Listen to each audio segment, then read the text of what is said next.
Садыр Жапаров Акылбек Жапаровты кетирбей турганын айтты. Бишкекке Кытайдан 120 автобус алып келинди. Атамекендик Белестин автобусун дагы албай коюшту. Алдыда ушул жана башкалар болот, саламатсызбы? Бүгүн Садыр Жапаров кабар агенттигине кезектеги маегин берип, Акылбек Жапаровты кетсин дегендерге жооп берди. Өлкө башчы салыктарды көбөйткөн киши кимге эле жаксын, бирок Акылбек Жапаров кетпейт деди. Акылбек кетсин дегендер карапайым калктын арасында да бар. Ким эле салыктын түрлөрүн көбөйтөм деген кишини жакшы көрсүн. Бирок Акылбек Жапаровго асылгандардын арасында ал кетсе ордуна мен бара калсам деген топтор басымдуулук кылат. Ошолор блогерлерге, социалдык түйүндөргө жамандатып жаздырып жатат. Мен алардын кимдер экенин жакшы билем. Мурда кандай иштегендерин да билем. Акылбек Жапаров таза иштеп турса эле болду. Кетпейт. Ансыз да 30 жылда 35 өкмөт башчы алмаштырып Гиннес китебине киргендей болдук. Азыр мамлекеттик түзүлүш, мамлекетти башкаруу системасы мурдагыдай эмес, башкача. Албетте мамлекет башчы катары анын ар бир кадамын тыкыр көз салып карап турам.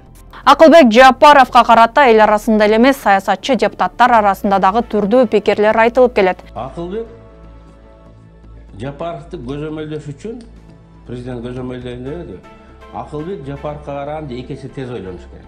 Алардан тез ойлонот. Ага караганда эки эсе алысты көрө билиш керек. Ага караганда эки эсе билимдүү болуш керек. Ошондо гана аны көзөмөлдөсө болот. Жалгыз президент аны көзөмөлдөй албайт. Бирок Садыр Жапаров аларга азырынча кулак сала элек. Бишкекке Кытайдан газ менен жүрүүчү 120 автобус алынып келинди. Коомчулукта эмнеге өзүбүздүн атамекендик Белестин автобустарын алышкан жок деген суроо жаралды. Буга президенттин басма сөз катчысы Эрбол Султанбаев жооп берип, Белестин автобустары дизель менен жүрөрүн, анын үстүнө компания 100дөн ашуун автобусту чыгара албасын жүйө келтирди. Аталган жергиликтүү компания унутта калтырылган жок. Белес менен Бишкектин мэриясы сыноо иретинде 5 унааны сатып алуу меморандумуна кол койгон. Аталган компания азыркы учурда дизель менен жүрүүчү бир автобусту чыгарган. Ал эми Бишкек шаарынын бийлиги ыш көйгөйүнө байланыштуу экологиялык таза транспортко артыкчылык берүүдө. Анын үстүнө учурда Белес компаниясында массалык түрдө 100дөн ашуун автобус жеткирүү мүмкүнчүлүгү жок. Бирок Белестин жетекчиси Мирбек Аскалиев Султанбаевдин эки жүйөсүн тең четке кагып, компания каалаган санда автобустарды берүүгө даяр экенин жана Белестин газ менен жүрүүчү дагы автобустары бар экенин айтты. Белес компаниясы 2022 жылдан баштап өлкөдө алгачкы жолу автобустарды өзү кураштыра баштаган. Буга чейин дагы Бишкек мэриясы ишкананын автобустарын азырынча сатып албай турганын билдирип сынга кабылган.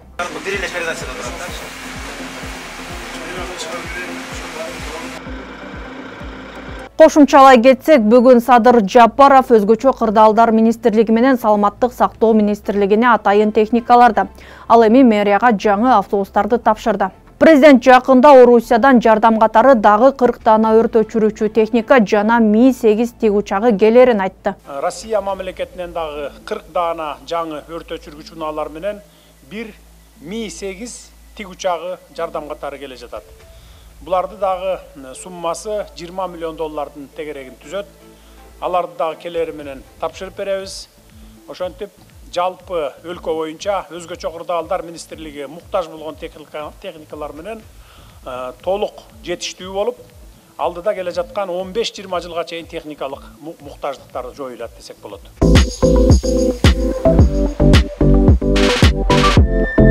Бүгүн 1 февралдагы жогорку кеңештин жалпы жыйынында депутат Мекимбек Абдалиев жакында эле Орусиянын түрмөсүндө жаткан кыргыз жараны кандайча Украинага согушка кетип курман болгонун териштирүүгө чакырды. Алишерович деген Россия өлкөсүндө түрмөгө камалып 3 жыл болуп түрмөдө олтурганына, бирок мына кече жакында анын сөөгүн Луганскиден алып келишти да.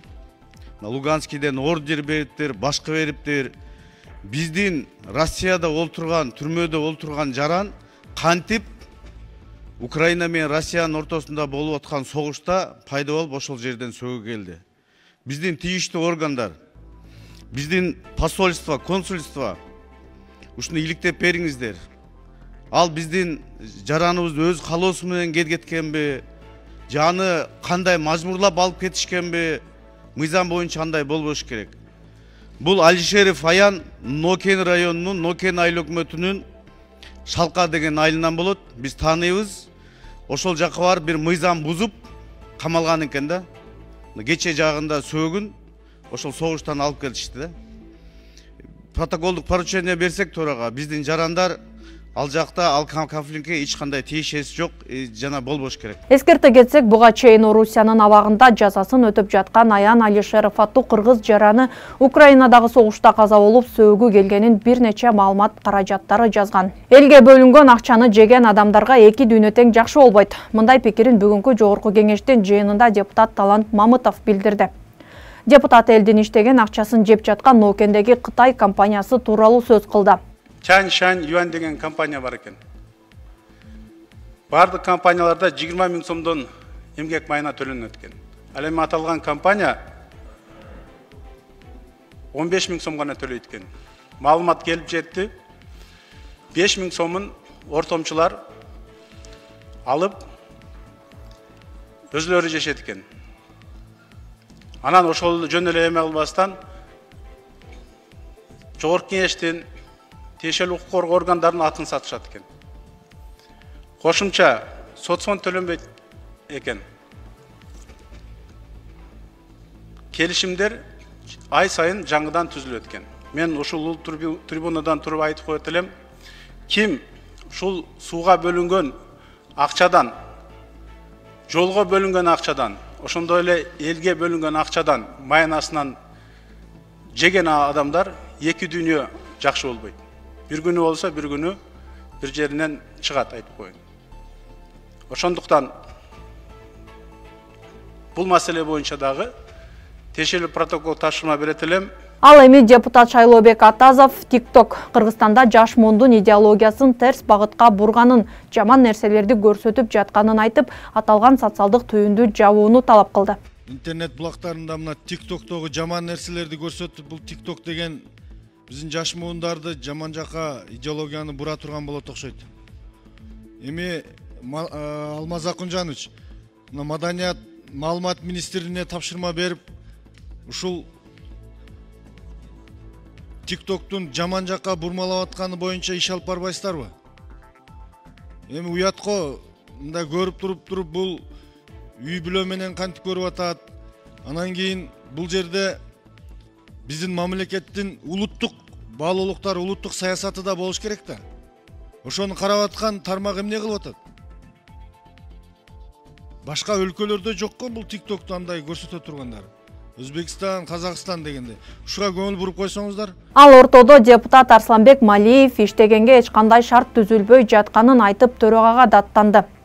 Анын айтымында депутат болуп келгенине 1 жылдан ашса дагы кабинетинде компьютер жана принтер жок экен. Нурланбек Шаки, Тургунбекович, өткөндө сизге рахмат, өзүңүздүн компьютериңизди мага берип, кичине бир иштерди баштап койдуңуз эле. Бирок ошондон бери иш жылбай атат, так?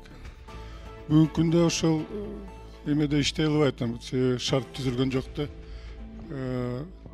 Принтерлер жок, копировальный машиналар жок. Ошолорду кандай кылып, кандай чечесиз? Ошо бир 2 ай болду уже. Ошо сизге айткандан бери. Бирок жана айткандан башка жылыш жок болуп атат да.